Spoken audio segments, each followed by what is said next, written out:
ચલો સર, તો પછી હવે સ્ટોકની વાત કરી લઈએ. પહેલાં તમારું આજનું રેકમેન્ડેશન જણાવી દો. કયા સ્ટોક પર ફોકસ કરી રહ્યા છો તમે?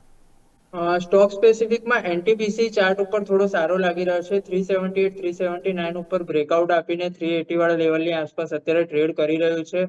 અને જે રીતે સિઝનલ ડિમાન્ડની અત્યારે એક્સપેક્ટેશન છે અને અત્યારે વોર વાળા સિનેરીઓથી થોડુંક હટકે કદાચ કરીએ તો આ ડિફેન્સિવ તરીકે પણ પ્લે કરી શકે છે, કેમ કે એને બહારના બહુ મેજર પ્રોબ્લેમ નડે નહીં ઇન્ટરનલ ડિમાન્ડના લીધે.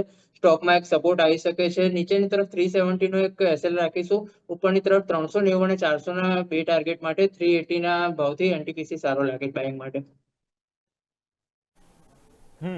એનટીપીસી ખરીદવાની સલાહ અહીંયાથી ખાસ બનતી જોવા મળી રહી છે. સર તરફથી ટાર્ગેટ અને સ્ટોપ લોસ છે 400ના ટાર્ગેટ અને 370નો સ્ટોપ લોસ તમને અહીંયાથી ખાસ બની રહ્યો છે.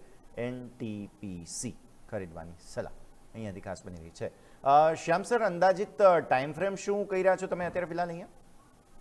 ટાઈમ ફ્રેમ હું અત્યારે ગ્લોબલ અનસર્ટેનિટી લીધે કદાચ થોડું ઘણું આગુ પાછું થઈ શકે, પણ મે બી એકાદ દોઢ મહિનાની અંદર 1 થી 1.5 મહિનાની અંદર ટાઈમ ફ્રેમ એક્સપેક્ટ કરી શકીએ. ઉપરની તરફ જોઈએ તો પર્સન્ટેજ ટર્મ્સમાં બહુ મોટી મૂવ છે નહીં. લગભગ 5% મૂવ જ આપણે એક્સપેક્ટ કરીએ છીએ. જ્યાં સુધી ગ્લોબલી સિનેરિયો થોડો ડિસ્ટર્બ છે ત્યાં સુધી બહુ મોટી મૂવ માટે આપણે પ્લે નથી કરતા, પણ 1 મહિનાની અંદર 5%નું રિટર્ન આવા સિનેરિયોમાં તો પણ સારું ગણી શકાશે.